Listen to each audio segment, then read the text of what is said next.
Welcome, welcome. So good to see everybody. Welcome, everyone. Welcome to the holiday edition. Hello, hello. So happy you can join us. And I am Tristan Miller. This is our second year with the Ask Sean show and our second holiday show. So we're going to get started. Feel free to share where you're from in our chat, what you're interested in. We want to get to your questions today. And as you know, Sean is Clean Energy Champion, California Energy Commission's Clean Energy Hall of Fame.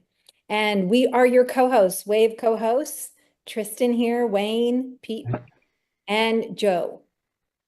This is going to be recorded and be put up on our website, so you can check it out later. And we will be emailing you guys the slides and all the details from the show. We're so happy you're here. And I'm going to hand it over to Sean. All right. Hey, folks. Thanks so much for coming tonight. Now, I will just briefly introduce myself. I think that's supposed to be my job here. Say, hi, I'm your host as well. I started studying how to get renewable energy into homes in 1995 at the demonstration house. I've given countless tours and installed solar panels and home wind turbines and home biodiesel and home pedal power everything. And then went into a professional career in construction and development, having studied building science in college. So 2005 to 2011, I sort of got taught how to do professional construction of affordable housing. And now I've been a consultant since 2011. And we started writing books. And so if this all goes by a little bit quickly for you, I encourage you to go to redwoodenergy.net, because there's a free downloaded books that explain everything. This is the pocket guide to all electric retrofits of single family homes. And there's like everything you want. It's all there. And we're updating it right now, like doing it on every 2-year cycle. Now with that, I want to introduce your free assistants, because like I said, this could go kind of quickly. Cooper over at Quick Carbon, the chief quitter of all, provides a free service of helping people electrify. It's paid for.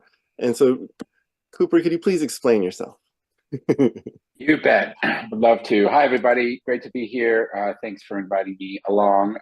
Been a huge fan of Sean and the Ask Sean show for a long time. Sean's been a real advisor and coach and guide to us here at Quick Carbon. And I'll just spend a few minutes introducing us and what we do, and hopefully leave you inspired to get a hand with electrification. Now, Sean's going to go more into what we mean by electrification. And I'm sort of dropping us into a middle of a slide show that I'm going to share with you all later. But, what do we mean when we say electrification? Oh, where do all my windows go? Well, we mean all these things in your home, but mostly what Quick Carbon helps with are those things in pink: solar, batteries, heat pump water heaters, clothes dryer, EV charger, cooking, heat pump, space heating, and cooling. So what do we mean? Well, we mean switching your appliances from gas furnaces to heat pumps, and from a gas water heater to a heat pump water heater, from a gas stove to amazing induction stove. And hey, how about that incredible all-in-one washer dryer, maybe that super realistic electric fireplace. That big black thing is a heat pump pool heater, of course, an EV charger. We get asked a lot, though, does electrification mean solar and batteries? Well, here's a chart from San Francisco, and this chart's broadly true in other places. When we look at where greenhouse gas, where the climate impact is coming from, we see that about a third of it, sometimes more, sometimes less, depending on where you are, is coming from buildings, from burning natural gas in buildings. If all of us got solar and all of our electricity was coming from solar and batteries, that little slice of electricity there, 3% of greenhouse gases, would be even smaller. But that 35% of climate impact from burning gas in our homes would not have changed at all, because we'd still have all of those things on the left: the gas furnaces and water heaters and gas stoves. So when we talk about electrification, and then we hear about solar and batteries, I hope you'll take away that solar electricity is really predictably cheap And batteries add resilience and climate benefits. And when you combine solar and batteries with heat pumps and induction cooking and EV charging, it really helps you and everyone get the most from your investments. Now, how do you do that? Feels complicated, feels difficult. Quick Carbon's trying to make it easy. Me and my colleagues were inspired by the challenges that we faced in the last few years with trying to navigate the process of getting our own homes off of fossil fuels. And we wanted there to be somebody that could advise us, that could coach us. And I found somebody, they were great. They cost thousands of dollars to give me great advice in my home. It was like a traditional building energy analyst. Maybe it's kind of like what Sean does with his big commercial customers sometimes. He has to charge them, right? But that's not right for you and me. We needed a way for folks to get free, trustworthy guidance about moving their home off of fossil fuels. And that's what we've created. We've been doing this for a few years, and we're thrilled to announce just recently we've exceeded 5,000 homes across California that are loving working with us for their heat pumps and heat pump water heaters, EV chargers, and stoves. And in recent months, we've received some terrific certifications, including Energy Star, that blue logo that you see on energy efficient appliances. Well, it's on us. We are the first organization of our kind in the country to receive the Energy Star designation. And just a few weeks ago, we got B Corp certified, demonstrating our commitment to doing well and doing good, to treating our employees and our customers and our communities and our planet with the utmost respect. So how's it work? We'll take you through it real quick, and then I hope that after the call, you'll hop on our website and get going. We're going to assess your home. When you tell us a bit about your home's details, you're going to tell us about your appliances. Maybe you'll book a call with one of our friendly live advisors. Our service is partially online and partially live via Zoom, but it's not in person. We're not going to come to your house. It'll be a Zoom call, just like this one.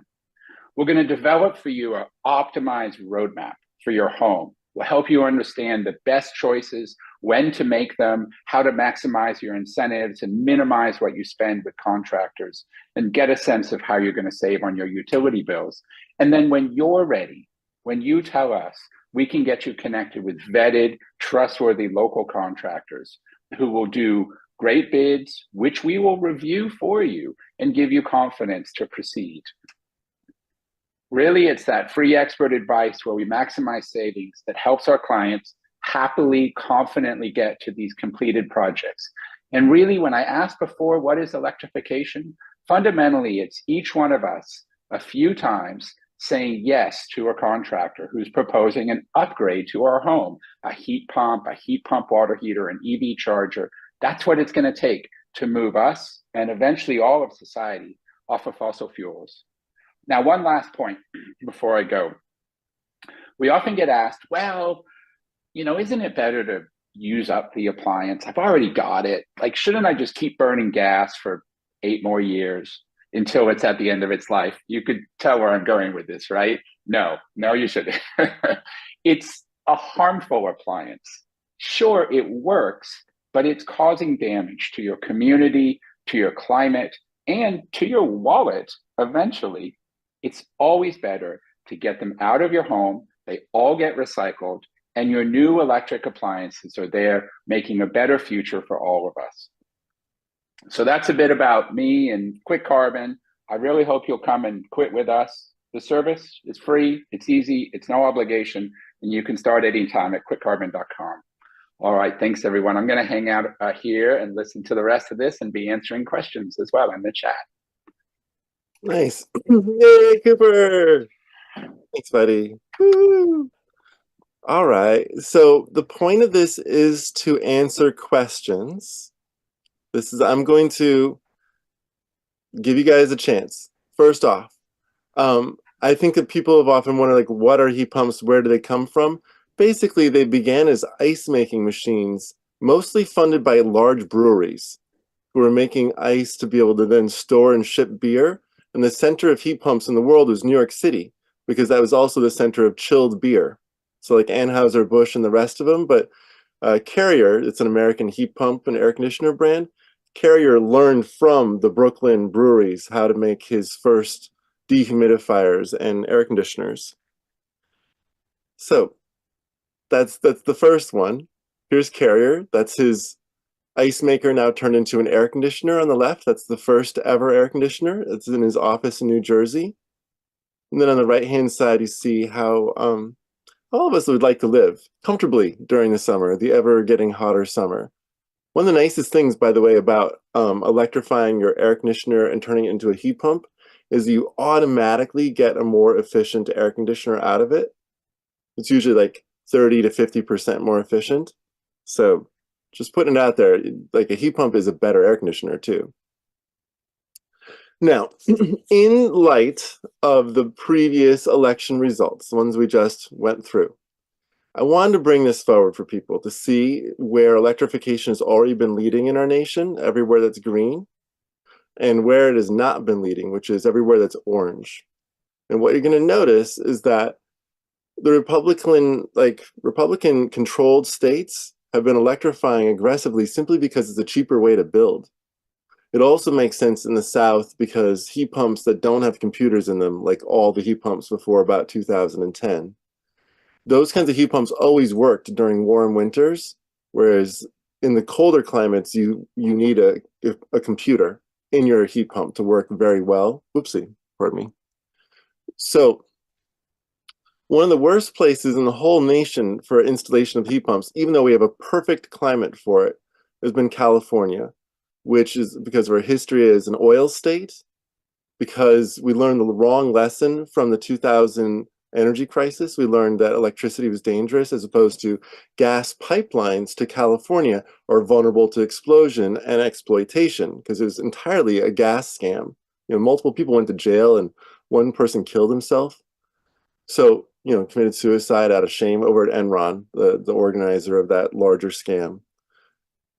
So California is also the #1 gas consuming state per capita, per household, #1 state for overall consumption, #1 state for hookups. There's a lot of work to be done in California, Michigan, New York, Illinois. I just listed the 4 top gas consuming states in the United States. Think about the politics in those states I just listed. They're still very friendly to trying to fix the problems that they have been helping create, because those are usually states that are also fossil fuel producers. Fracking is big in Pennsylvania, New York, Michigan, Wisconsin, where I'm from. So this is market forces. This is not at all related to policy, except in California, where we're the worst on the West Coast because we did it on purpose. So we have a lot of opportunities to shift things without having to worry about the next 4 years of federal politics. Federal politics did not get us here, and it's not going to get us out either, honestly. This is market forces here. This is a map of heat pumps, which are in blue, versus gas furnaces in orangish yellow. And you can see in 2020, still a year when Trump was in office the first time, you can see that that's when heat pumps started to take over dominance, go neck and neck. 2021, and then 2022 and 2023. And this is a global phenomenon, as well as this is a USA map, but you'll see the same chart, only it happened a couple, 3 years earlier over in Europe. This is a market force. It's just become so much cheaper to move towards heat pumps now they have computers in them, as well as all the different policies. California started electrifying under the previous Trump administration, right? Berkeley's gas ban starts in 2019. We have lots and lots of cities across the state of California, but more than twice as many cities passed anti-gas bans, which is what just happened in Washington state. So I want to just note that there's always this tension. But nonetheless, what we have here is in 2026, the Bay Area that you're seeing outlined in black, as well as the South Coast Air Quality Management District, which has 50% of Californians live in that area. It's around LA and then goes out east. So essentially 70% of Californians starting in 2026 will not be able to purchase a gas water heater anymore. There's a 0 NOx standard coming in on January 1st, 2026. That's already happening now. And that happens also in 2028, when we have gas furnaces no longer being able to be sold in those 2 air quality management districts, which comprise 70% of Californians. 70% of Californians is also still more people than any other state in the United States. That's more people than Texas has in the entire state. More people than Florida, more people than New York. So just those two air quality management districts, which are two of the filthiest air quality places in the nation. And then the state of California has also adopted that as a standard for the whole state starting in 2030. Gas water heaters, gas furnaces. There's standards for tortilla chip makers, cement furnaces, cars, Port Authority vehicles. There's nothing in California that hasn't been addressed by the California Air Resources Board at this point, with a regulation on when they're going to be phasing out gas combustion in them, with a goal of 90% of fossil fuel consumption has been eliminated by 2035 as the state mandate, with all these different regulations that are being adopted now and have been adopted already. So that's where we're going.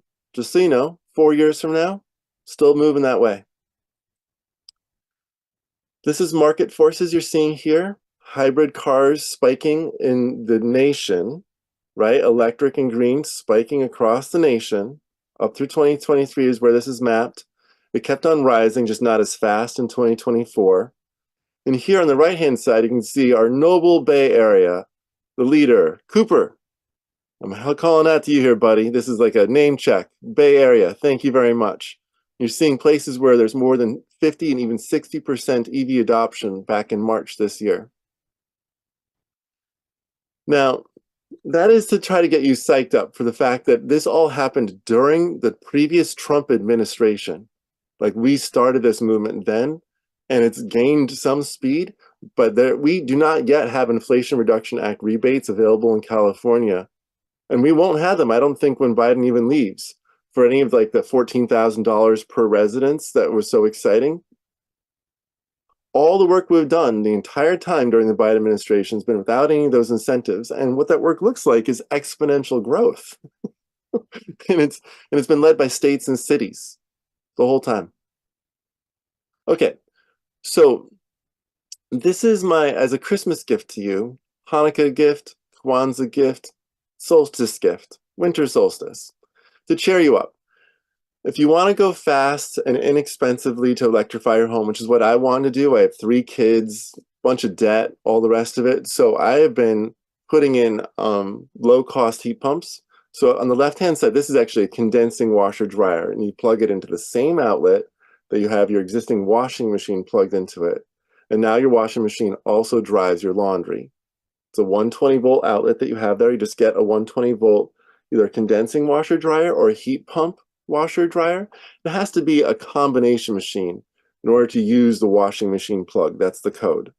And those machines come with that 120 volt, 15 amps if you want to get picky on exactly, their circuit. So these 1200 watt washer dryers can fit on any circuit in your house. This water heater, which I have in my house, this is from Rheem. A.O. Smith makes them. Bradford White is making them. There's a couple more businesses, but basically they're making them so you can plug it into any outlet in your house. Once again, 120 volt. So you can take out your gas water heater, and if there's a light bulb above it, you can turn that into an outlet and now plug your water heater into it. If there's some place around there where you can snake a wire, drill a couple holes, go plug it in. But you don't have to rewire your house. You can just put it wherever it is now.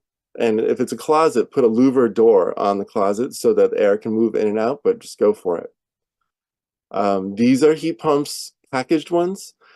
Midea, by the way, is offering now packaged heat pumps for the window. And if anyone's interested, I'll show you that in a moment. And then this is how I cook in my house. My 2-burner induction range is right here. I live in a tiny house. And this is the oven. And I'm going to show in a minute here a really cool thing, this new stove that we're developing, so you can plug it in anywhere. So this is your whole house, right? This is all 4 loads, all done. This could be done for the purchase price in the range of like $3,000 to $7,000, depending upon what you're getting. If you're worried about having a small panel on your house, there's now 3 different smart panels that will plug into as small as a 60 amp service or even a 30 amp. The Lumen here does 30 amps. EcoFlow and Span to the left, they both do 60 amps and above, as well as 100 amps and such. And you can basically plug in about 4 times as much power as you have available, because you almost never use that much power, no matter how many things you plug in. You almost never use your 60 amps, or your 80 amps, or your 100 amps. It just doesn't physically happen. So these smart panels are designed for the just in case they'll turn off a thing that you've selected. And it's a very inexpensive way. Like EcoFlow is $1,000. It's not expensive to plug in and avoid a large service upgrade, which service is like a big wire to your house, thicker 200 amp wire instead of a 100 amp wire. And that's expensive, like $3,000 to $30,000. Cooper earlier showed swimming pools. This is where I go swimming. My kids all go here, and there's a heat pump outside, and these are replacing the solar thermal collectors. Heat pumps are solar thermal collectors. They work in almost the same way if I went into the physics of it, but they just are. Like they collect heat from the air. They're a solar thermal collector because the air is warmed by the sun. So anyway, if you go in this place, CJ, my friend, he's got a rope swing. There's pineapples all around, banana trees. There's tomatoes in the wintertime, and all 3 of my kids have learned how to swim in his little saltwater swimming pool, been heated by his solar panels and solar electric panels and his heat pump swimming pool heater. Absolutely delightful. A lot of electrification does get led first by people with more money, be it the military or up here, the nation's leaders in solar installations from the 1970s, 80s, 90s, and early 2000s was cannabis cultivators in Humboldt County, Trinity County, and Mendocino County to a lesser degree. But up here, it's just people with money and need. Well, this is an example. This is $1 million for every 10 feet of 3-story tall, 100% solar and battery powered silent yacht. And this can go about 50 to 100 miles a day off the solar panels with no generators, no gas on site. They also have over the side an all-electric submarine by U-Boat Works. And they also have the Tega jet skis, like 0 to 60 in 3 to 4 seconds, but silent, so you don't scare any dolphins or whales when you're out there. And you can travel literally the world. It's a transatlantic, trans-Pacific, oceanic going yacht that they go up to 120 linear feet right now. They have a stateroom for 12 people sits there, in the galley for like your fancy cookover on the side. And these have been selling for years now. There's a whole bunch of them floating around the world. It's a very nice little thing to see. We've got a heat pump for the swimming pool in the back. This is my daughter not burning herself. Joe, I was wondering, in your holiday guide, did you stick in any of those humidifiers that I showed you, those little fireplace humidifiers? Oh, yes, I did. And Oh, I perfect. included a tabletop mat one, and you'll see one that's as big or much bigger than an actual fireplace. Excellent. This at the time cost $1,400. And now you can literally buy one, looks very similar, for $10 to $30. And it's just a dehumidifier, a humidifier, a little ultrasound humidifier and some LEDs, and then you just decorate it. It's amazing. They're so fun. They're so lifelike, like flame, and you can stick your hand in it without getting hurt. It's just, you pile up your presents around it, holiday style, and that's how I do it. Like, I put the fire right in the middle of all the presents next to a little miniature Christmas tree. It's so charming. You can't do that with a gas fire. Okay, and now is Rochelle here? Was she able to make it tonight? Because if so, this is for you, baby. Nope, she wasn't able to make it. Oh well. So We'll the send over the recording. We'll make sure she gets it. Okay, so I'm so excited about this. I've spent 9 years, starting in about 2015 is when I started helping manufacturers develop 120-volt plug it in anywhere heat pump water heaters, heat pump space heating systems, laundry drying machines, like those things I've been showing you. I've been a researcher in showing that, developing products.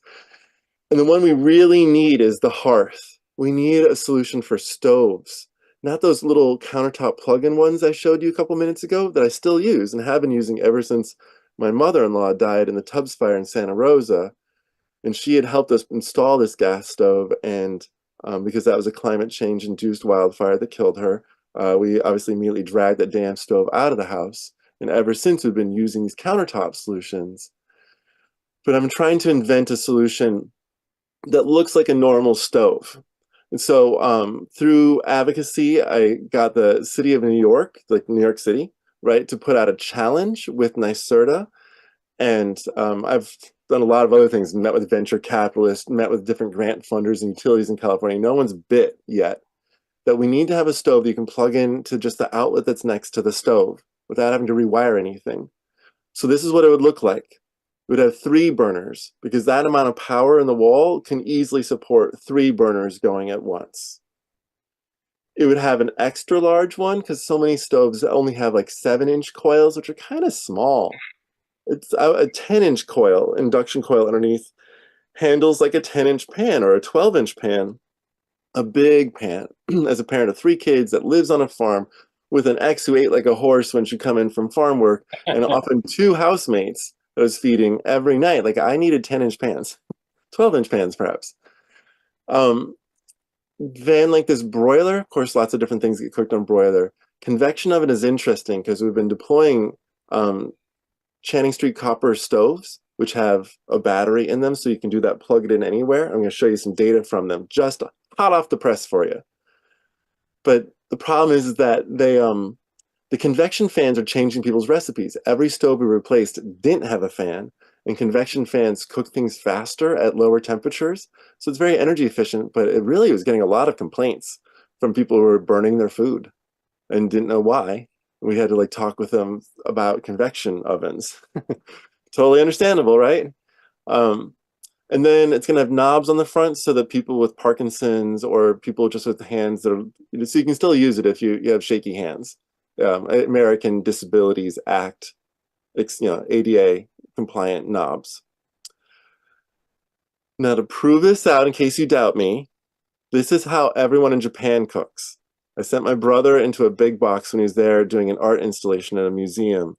And I was like, can you just go take a whole bunch of photos in a big box? And he and I love both going to hardware stores. It's like one of my first jobs. So candy in a candy factory, right? So he goes in and takes pictures of all the stoves. I have about 20 more photos. And none of them have 4 burners. The biggest one is 3 burners. This is for a nation of 120 million people. And what they do is they have a drawer oven for fish broiling, for mochi, for various baked goods and things. And then they have 3 burners on top. That's it. 3 burners is luxury. There's differences in quality and all the rest of it, but that's how people cook. And turns out that's how Americans do. At least these 35 tribal households of the Shere people of the Trinidad Rancheria. Quick shout out. Keep in mind that California was a full-blown government-organized genocide. It was called the War of Extinction. That's what the governor called it, starting in 1850. Heavily funded, millions of dollars every year to wage a war of extinction. So rancherias up here are composed usually of 3 to 5 different tribes. Frequently, the language is completely different because there's 3 different language groups settled in Humboldt County right here. So like as different as Chinese and German. They did not speak a remotely similar language or have remotely similar cultures except for living in similar places. So anyway, survivors, maybe 1% to 3% of the tribes up here survived physically, like 3,000 Wiyot reduced to 63 Wiyot before they were allowed to recover, because the genocide was ongoing until about 1920 or so, where lynching up here was still happening in 1950s. Okay, so that's what you just need to know. Like, this is where I'm coming from up here. So this kind of tribal community of survivors who get put onto one piece of land, not rich at all. 2 of the places we put in had trailers. This is how they cook. These are for families, these are senior citizens, it's the whole of humanity. 99% of the time they're using 3 burners or less. Less than 1% of the time is on 4 burners. And you can see here in blue, that's the amount of time people are using 1 burner. 13% is 2 burners in orange, 3 burners is in purple.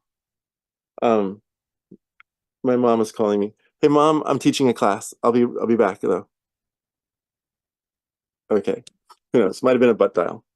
And then this is also from that same data. This is all those households, how they're using it over the course of a day, and orange is the oven. And in dark blue, that's a burner in the back. And then in slightly lighter blue, in the next one, you can see two burners that are in pretty heavy use. And then at the very top, another very light shaded blue, that's a burner in the back. So the two front burners are in use.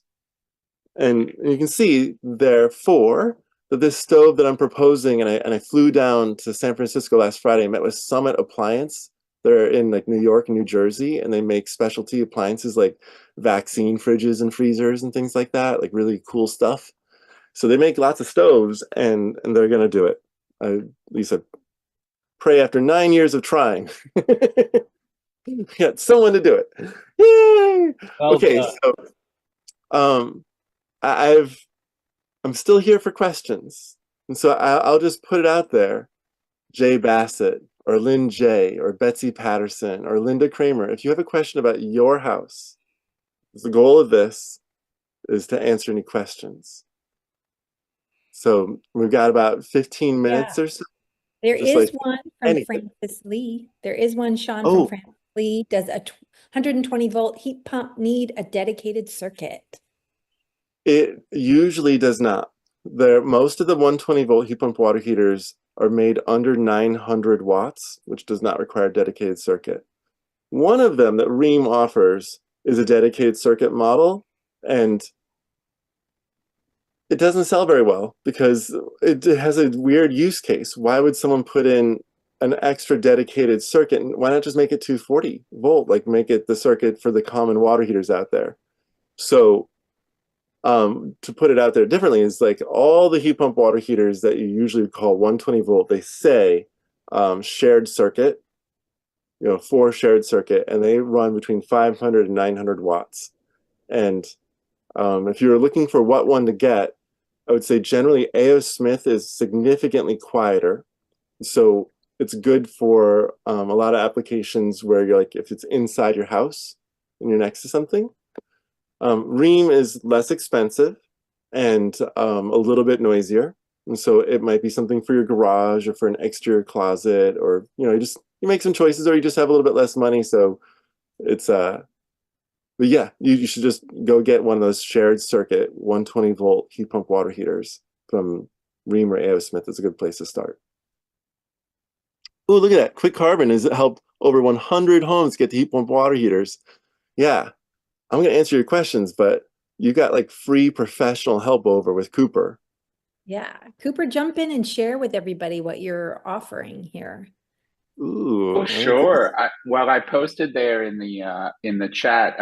We're not yet sort of making this public, widespread, but Sean mentioned one of the 120-volt heat pumps for heating and cooling options, and we have one that we've been able to arrange a special price on. I think at one point this particular machine was being sold for $5,000, but for us right now, it's just $1,800 plus tax and shipping. And this goes in the window of your house, and it's shaped like a saddle, sort of. It hangs down on the inside and the outside of your window instead of blocking your window like a normal window air conditioner.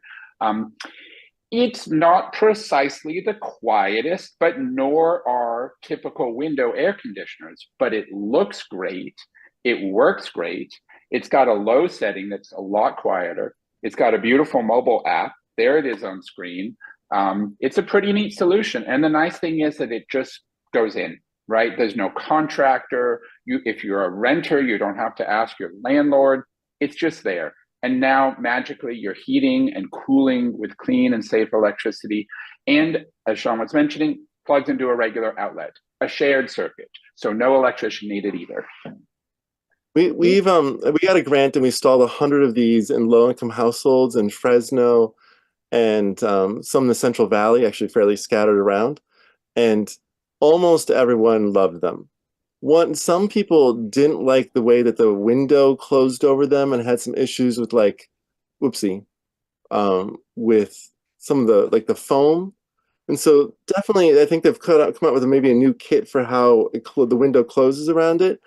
But the vast majority of the people said that they loved it and it was quiet, and we could document that it lowered their utility bills because it's such a more efficient air conditioner than people's previous air conditioners. And that's a great one. I want to show on Here's my Hey, favorite John, light. John, Yes, can I just please. interject something about water heaters? I'm in 3C REN area. 3C REN is Tri-County Renewable Energy Network, and they have an offer of giving you a loaner water heater if your water heater goes out, so that you can put in a hybrid electric water heater. So that's a service that they provide to San Luis Obispo, Santa Barbara, and Ventura counties. So if you live in those areas and your water heater goes out, you should check out 3C REN to upgrade. And there are probably other areas that do similar programs. We'll make, Wayne, let's include that in the follow-up email with everyone, just so they have it. Okay. Sean, there's another question from Betsy Patterson, looking for an induction stovetop. Did you see that? I did. I'm just bringing up. Thank you, Betsy, for asking here. So, it is common to find fancier homes with like a countertop or like built into their counter in-counter range for both gas or electric, and then have wall-mounted ovens. So this is an example, I think, of the solution you're looking for, which is like a four-burner induction cooktop. And I think that's the word that you're looking for. In the United States, we seem to call induction elements burners. Fine, let's keep on working here. Who cares what we call it? And then cooktop as opposed to range, because range seems to mean in the United States, a box with an oven on the bottom and 4 burners on the top. Now, budget-wise, like Bosch that I'm showing you here, Bosch is a very nice brand. There, that's $2,000. You could spend a lot less, of course, on different products. But LG is also an excellent brand, perhaps one of the very best of all. Like, they keep on showing up as like number 1, number 2 on all sorts of different appliances right now. So they're running away with like everyone loves them points, and that is $900. So that Like, one's going to take 240 though, right? To power. yeah, that. all of these take 240. Oh, okay. Yeah, 4 burners takes 240. There's no such thing as even there's really no such thing as even a 3 burner that takes 120 volt currently. I'm sort of hedging my bets because there's this one really weird one that you plug it into 2 different circuits in your kitchen, so you'd have to run an extension cord to the other side of your kitchen to put it in order to run it all in 120 volts, which makes no sense. Why would you do that? Just running extension cords around your kitchen so you could have 2 circuits that you're accessing so you could run 4 burners. So does that kind of answer your question? Samsung is also an excellent brand. I would say Samsung and LG that you're seeing here with these $900 versions would be terrific choices. Terrific choices. You wouldn't regret it. And I have Samsung and LG products in my life. I also am kind of partial to KitchenAid. And maybe that's just me using them my whole life, but we also have a double burner nice KitchenAid stove. But you're seeing like Bosch, once again, KitchenAid is more of a luxury brand price point. Well, and this is 5 burners, but it's at $2,000, not the $900 we were just looking at. So a question to you would be like, well, do you have any brand loyalty? Or are you the kind of household that just swings one appliance direction? Oh, Patty, we're going to go to you next. And Cooper, you're already answering it. That's good.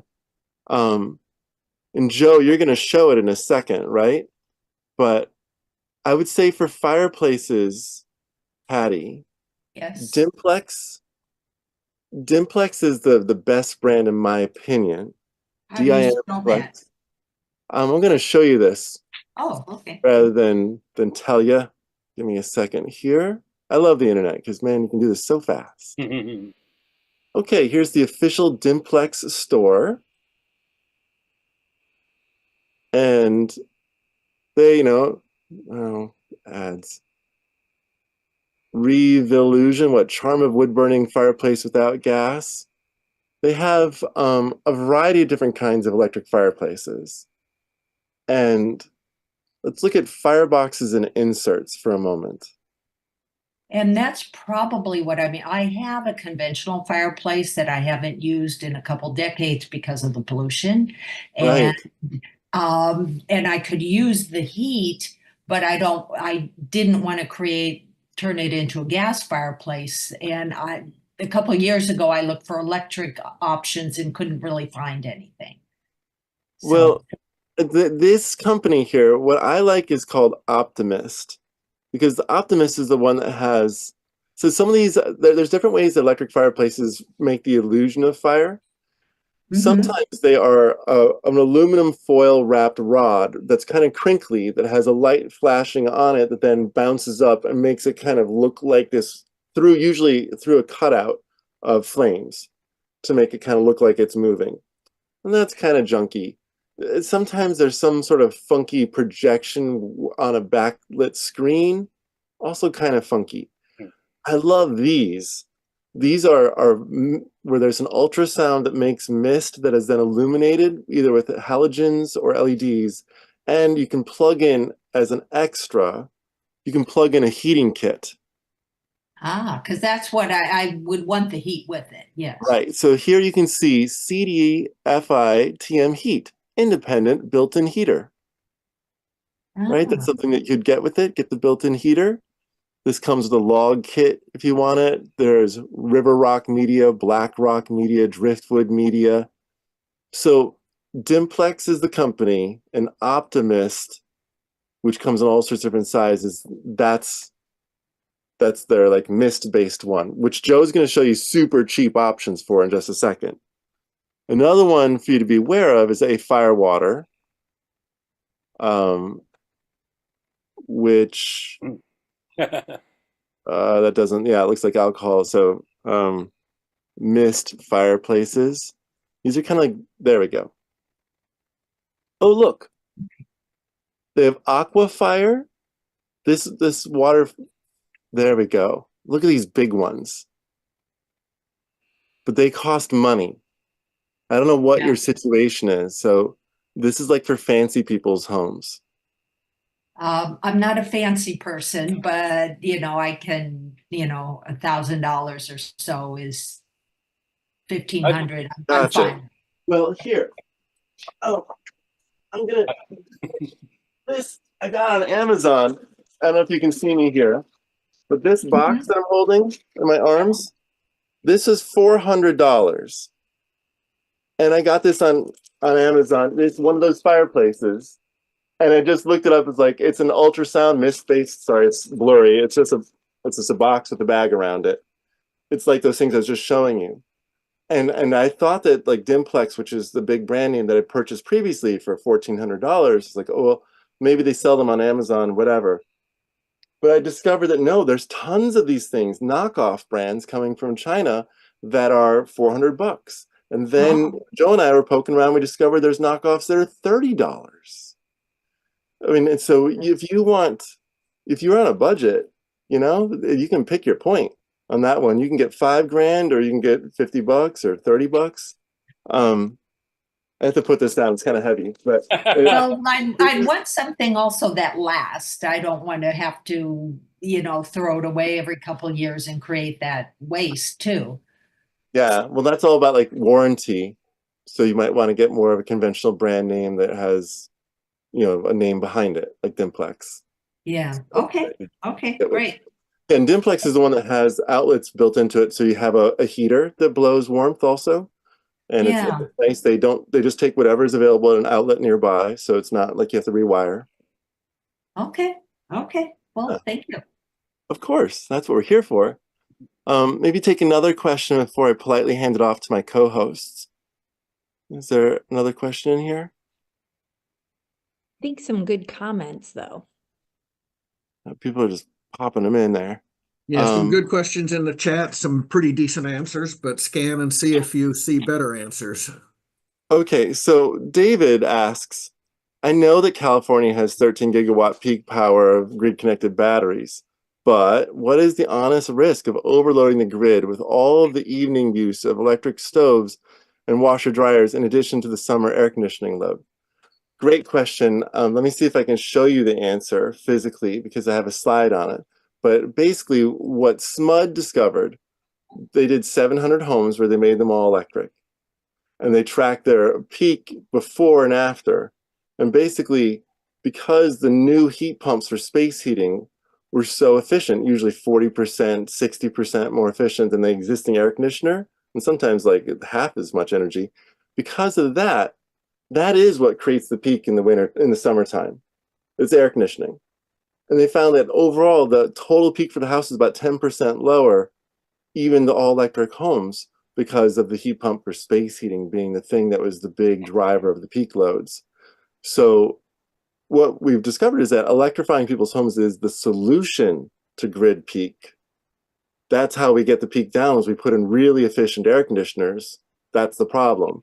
It's the air conditioners, and the solution is a heat pump that does space heating, because instead of having, for instance, an existing air conditioner that's functioning at, say, SEER 12 or SEER 14, the federal minimums, instead you have an air conditioner that's SEER 16, SEER 19, SEER 25. And those higher SEERs that come with adding a computer to the heat pump, that's how you get those higher SEERs usually. That's how you get the efficient space heating in the wintertime, adding a computer. So anyway, that's the solution, is electrifying people's homes, just provided that you put in a decent heat pump for space heating, and the rest of it comes out in the wash. And demand devices now are the large current drawing devices are going to have a demand response capability, so that you can enter into programs where they will pay you to throttle your heat pump back, or your water heater or air conditioner back during peak times, and they will pay you for that luxury. And heat is something you can store heat, and you can look at heat as a battery. So you can heat your home or cool your home before the peak hits, and then kind of coast through those times. So smoothing the load is going to be something that is coming to everybody in the near future. There was a question that I wanted to quickly get to, which was recommendations for countertop brands. And New Wave is excellent. It has great controls. If you're like a better cook, I would recommend going towards New Wave because you can control it by temperature and has lots of increments. Go for New Wave. However, I've bought, I don't know, a dozen or more of these, all different brands, and I personally prefer Chef Top. I think that's the one here. Yeah, by Drink Pod. It's quiet. I really don't like beeps, and I don't like fans. And all these things have beeps and fans. And this one also does automatic power balancing, where if you're having one, you're trying to boil and you like put more power to it, then it actually takes power from the other one if it needs to. But I like the fact that it just does it automatically. Some people want it to beep at you and tell you that you need to turn down the heat on one to be able to have the other one go up. And I'm like, I don't want to hear a bunch of freaking beeping. So this is my favorite. It's not as cheap as you wanted. This on sale is $155.99. That's a 2-burner. And like I said, I think that New Wave for your 1-burner is probably your best choice. And there's one other thing that's worth putting out there. I think that New Wave has an extra large induction burner.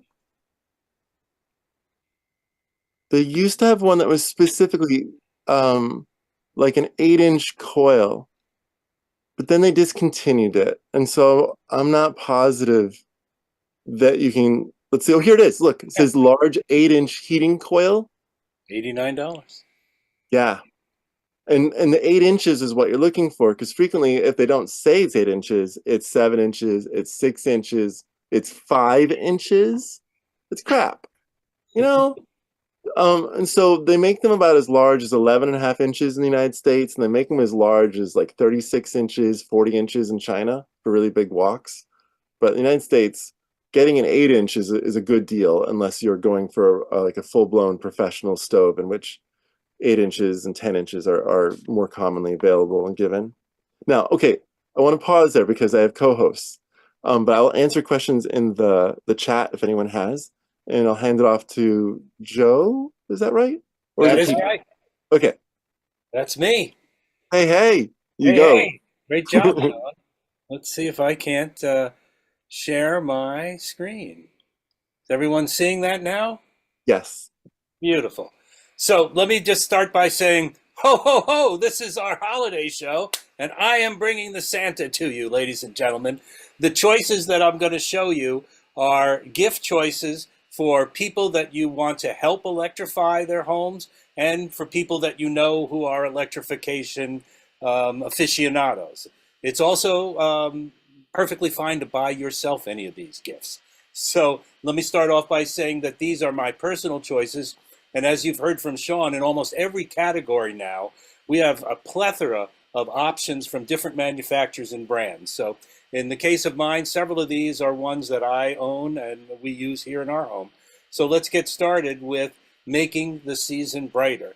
We actually have a string of purple lights surrounding the ceiling in my living room of the old-fashioned kind of light bulbs. But these new smart LED strips are incredible. They're exceptionally cheap. This one is 130 feet for $16. You can program them on your phone and make them react to music. You can change them to the color of any holiday you can imagine or make a disco in your place. A large number of manufacturers of these with a lot of different options. Then if you want to make your season brighter by being a little brighter upstairs, you know, I follow the edict that you cannot manage what you don't measure. And I've had one of these kilowatts. It's a very simple device, but it's extraordinary. You plug it into any outlet that you run an electrical appliance or device on. You plug that device into it. The kilowatt will tell you how much energy it uses, and it'll tell you based on your electric rate how much it costs you to run that thing. This is a beautiful gift for anybody that you know that doesn't know what the hell their electrical stuff is costing them. Now, let's get smart. And when I say let's get smart, I have this 4-pack of smart Wi-Fi plugs, and I turn lights off, and I turn other appliances in my house on and off from vacation places and from other rooms of my house. You don't have to get very smart to spend $33 to have 4 different appliances. You know, I have my garage door on one of these because in my neighborhood, kids are using remote devices to open people's garage doors. So I just set it to automatically turn off from midnight to 6 in the morning, and it turns back on when I need it. It works beautifully. Also smartening up, if you have a mini split system or an HVAC system that relies on a remote control that you have to point at it to operate it, you can get one of these, and there are many brands that do this. I have a Sensibo Sky, and I basically connected it to my system, and now I can use my smartphone to operate my mini split system and turn on the air conditioning before I get home. It also gives me the option to do all kinds of energy saving shifts and timing, and it works like a charm. And this one was $89. I'm trying to start off with very affordable items here, under $100, and we'll get more expenses as we go along. And here's the start of that. You know, once you start to rely on electric power for everything, you're now at the mercy of the grid if you don't have a solar system and a battery. So we all have to be thinking about how do we get emergency power when the grid goes down. Here are a couple of options. There are a ton of these portable power stations out there. This one happens to be highly rated by New York Times Wirecutter. For a variety of reasons. It's $750 at REI right now. But as you can see, it's got 6 AC outlets to plug things in, 4 USB ports, 2 USB-C ports. So when the grid goes down, you can plug a wide variety of communication and other appliances. For your friends that have an EV, you know, I've got an N-phase battery on the outside of my house, and it's 10 kilowatts. But I also have a Chevy Bolt, and it's got a 66 kilowatt battery inside of it. And how do I connect that to my house? Well, pretty simply. And people have been doing this all over the country in earthquake and hurricane territory. You can connect an inverter, a DC 12-volt inverter to AC, to your car's lead-acid battery. You turn your electric car on and put it in park. It will stay on for days. And you don't need it to, because you can plug in your refrigerator and have it powered up for X number of hours, then power it down. just using this pure SIN inverter connected to your car's battery. It uses so little of the electric car's big battery to run that. It's been proven all over America, and now they now have kits that let you just kind of plug and play using these as well. Let's talk about your outdoor lawn and garden equipment, because no matter what you have and no matter what your friends have, maybe your neighbor with that really noisy leaf blower would really enjoy you giving him one of these electric powered leaf blowers. If you want to go even bigger, some of us really hate the sound of gas lawnmowers constantly. These electric lawnmowers work like a charm. They use, in the DeWalt case, they have over 300 different products that all use this 20 volt, 60 volt max battery. So you can power all of your different equipment, whether it's by DeWalt or another manufacturer, using the same batteries. These variety of prices, and with the holidays coming up and Black Friday, look for these to be on sale to get some for you or your friends. Electric mobility, it's not just about having an EV. There's a lot of ways to electrify your transportation. This particular foldable electric kick scooter is designed for older, heavier people like me. It has very thick tires. It has a wide deck, but it will go 20 miles an hour and has a 31-mile range. And it folds. So maybe you're like I am. I'm 10 miles away from the nearest train station. And it would be a nice thing to have one of these, ride it right over to the train station, fold it and carry it on the train where I'm going. I happen to have this level 2 electric bicycle, and I love it. I ride it all the time. I had a regular bicycle, and I live in a hilly area, and I used to ride occasionally, but now I ride everywhere. And I replace so many car trips to the drugstore, to the post office, to grocery shopping. I have a nice basket on the back of mine. But this is just one brand and one style of electric bikes. You've probably seen in your neighborhood all kinds. And there's some tremendous cargo bikes that let you really carry a lot of stuff, including your kids. And price-wise, the folding scooter is about $500, and the electric bike, I believe it's on sale now, but I paid about $1,600 for that. Let's talk about electric fireplaces. On the left, this fantastic item is $29 at Amazon. It may not be the brand that Sean talked about, but it not only gives you a water mist humidification, but it also has the ability to be an aromatherapy diffuser, and you can put your choice of different fragrances in there. And as you can see, it's a tabletop thing. It would fit right on your nightstand, and you can change colors as well. Now, just so you know, I bought 4 different brands. I had so much fun with my company's money, and I saved like $110 on 4 different ones. So I'm super psyched about these.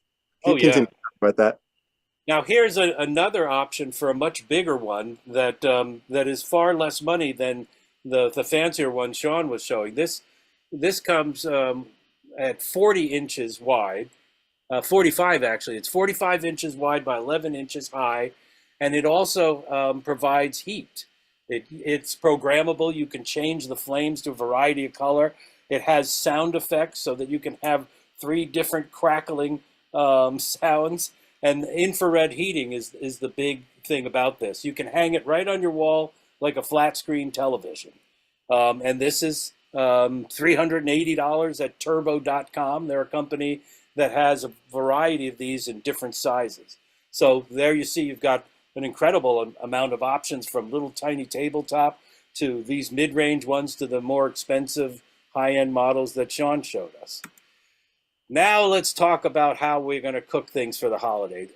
These 2 items right here replaced our gas 30-inch stove in our house a year and a half ago. Now there's only 2 people in my house, so it makes it pretty easy for us to use the smart oven. This smart oven has about 15 different modes. It does, if you're a baker, it does proofing. It dehydrates food. We use the air fryer in it all the time, and it works as well as any standalone air fryer only. This costs about $400. We got it on sale and saved about $50 when we bought it. And so far, you can put a 14-pound turkey in there, which is plenty big enough for my wife and I. Then when it comes to a single induction burner, this is the one we got, and we paid just about $110 for it on Amazon. And we got it because we didn't know Sean then, and we didn't have the benefit of his advice. And so we relied on the ratings from Epicure, from Bon Appetit, and from New York Times, all of which list this particular Dux Top 9600 LS as their #1 model. But as you'll see in the following presentation, our cooking expert, there are a wide number, and Sean has already showed you. You can get as infinite as you like with cooking using induction in a single burner, double, triple. Now I'm sold on there's no reason for 4. And your chart, Sean, showed that 84% of all the users only use 1 burner. And so far, that's worked out for us. We've had to do a little juggling sometimes when we want to make 2 stovetop things, but it's worked out well. And that, my friends, is my holiday gift guide for 2024. Very happy holidays.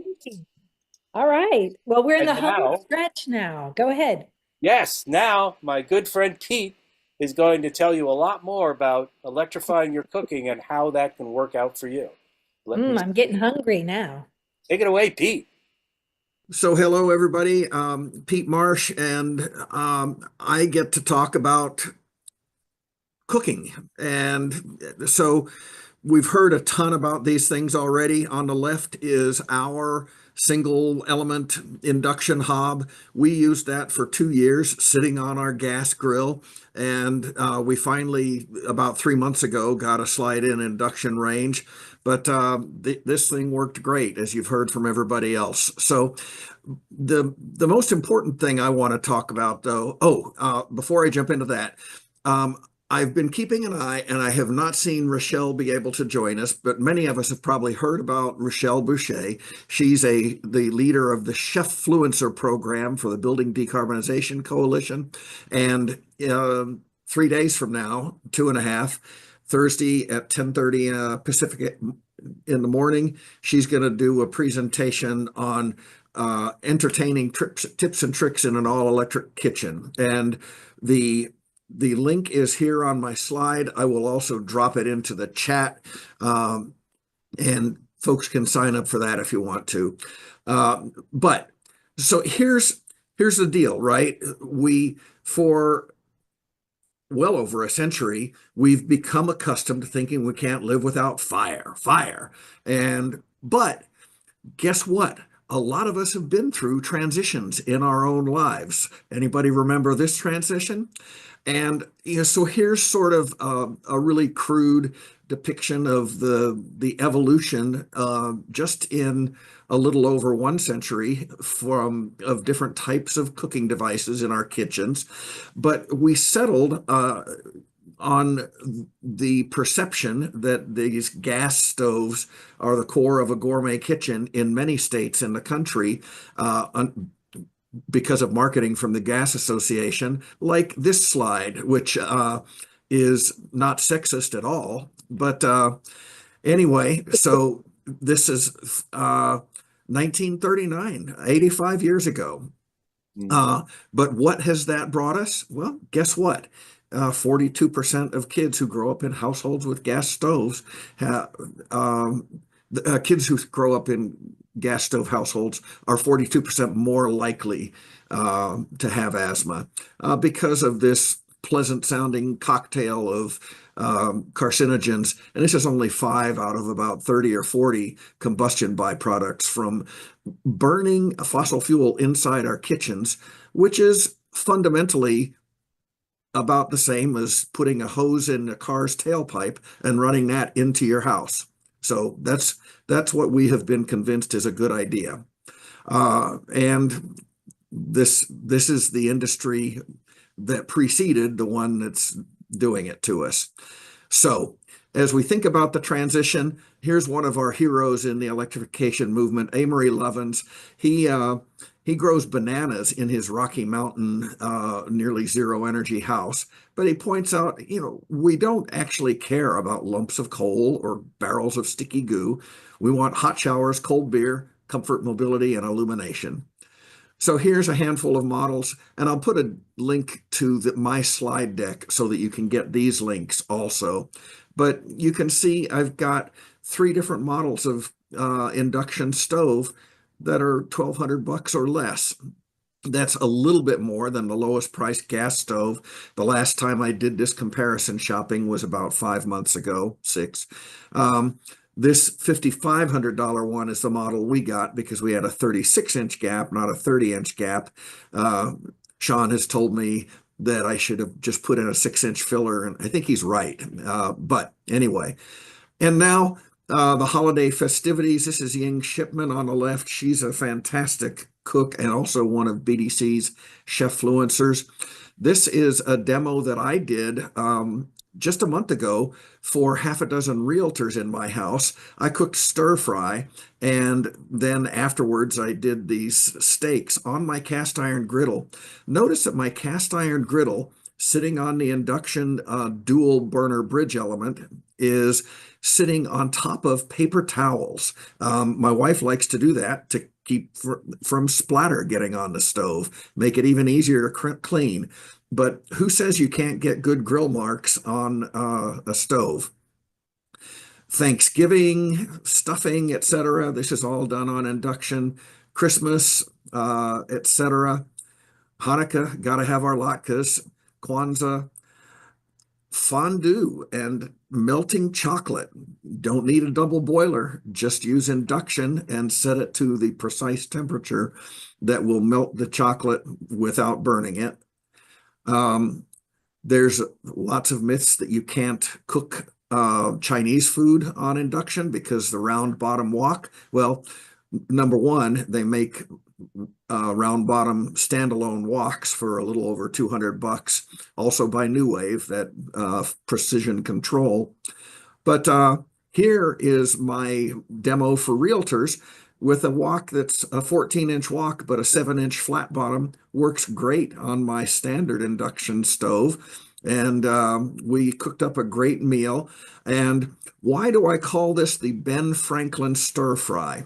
Because I did a 100% gimmick, 100% effective demo. I put a $100 bill underneath of the pot for boiling water before the realtors arrived. And then when the water started to boil, I lifted up.